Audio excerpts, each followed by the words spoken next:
បងប្អូននៅពេលនេះកំពុងតែអង្គុយមើលកូនស្រីរបស់ខ្ញុំគាត់កំពុងតែ design ម៉ូដស្បែកជើងរបស់គាត់ដែរបងប្អូនគាត់ design តាម TikTok បងប្អូនជំរឿនតែគាត់ធ្វើបានអត់នេះ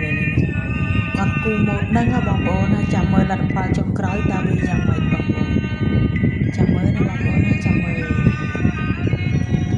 ទាំងអស់គ្នាតើលទ្ធផលវានឹងចេញទៅជាយ៉ាងណាដែរឥឡូវនេះអ្នកដែលធ្វើគឺនៅទីនេះเราបានអីជាដុំកំភួនហើយចេញមេឃទេអត់តែមេឃអូចាំមើលតើស្អាតឬក៏អត់បងប្អូនរងចាំអត់ពណ៌ភេងបងប្អូនរងចាំទស្សនាមើលទៅខ្ញុំបដូរពណ៌វាទៅដាក់ពណ៌លាយសិនពណ៌ yellow ទៅនេះ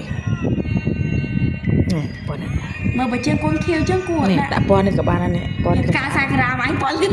សាក្រាយើងគុំផ្កាតបៃភ័យវិញទៅអូសសាច់មកទៀតគេវិសាលងត់ស្បែកជើង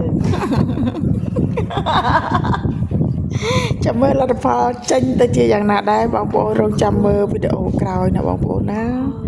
កូនរបស់ខ្ញុំគាត់កំពុងតែ design ម៉ូដស្បែកជើងមើល color របស់គាត់នេះពណ៌ដែលគាត់ត្រូវលាយនេះពីជាការឈប់ពណ៌ដែលត្រូវលាយគឺមានតែប៉ុណ្្នឹងទេហើយតាត់មានពណ៌កញ្ជុកហ្នឹងនេះមានតែក្រហមហ្នឹងចាប់បាត់ទៅហើយពណ៌ខៀវអីហ្នឹងសហ្នឹងហើយបៃតងបើបើជើងកូនពណ៌អញ្ចឹងគាត់ដាក់ខៀវលាយគាត់ដាក់ខៀវហើយទៅតាត់សកាណាហើយចុះបើចាំបាច់ design ទេតែបើជើងថ្មីតែមកទៅវាមានមកហ្នឹងអូខេអូគាត់ទៅអ្នកដែលធ្វើផលិតពណ៌ហ្នឹងគឺថាបោកតែកូនខ្ញុំទេបងប្អូននេះគឺថាបោកតែកូនខ្ញុំទេគឺកូនខ្ញុំមកវិញគឺបាន color បានអីអស់នឹងមកហើយឥឡូវនេះកំពុងតែបន្តទៀតហើយហើយស្បែកជើងនឹងចាញ់ពីស្អីទៅចាំមើលស្បែកជើងស្អាតសុកហ្នឹងទៅដាក់ពណ៌ដាក់ color អីណាអូយ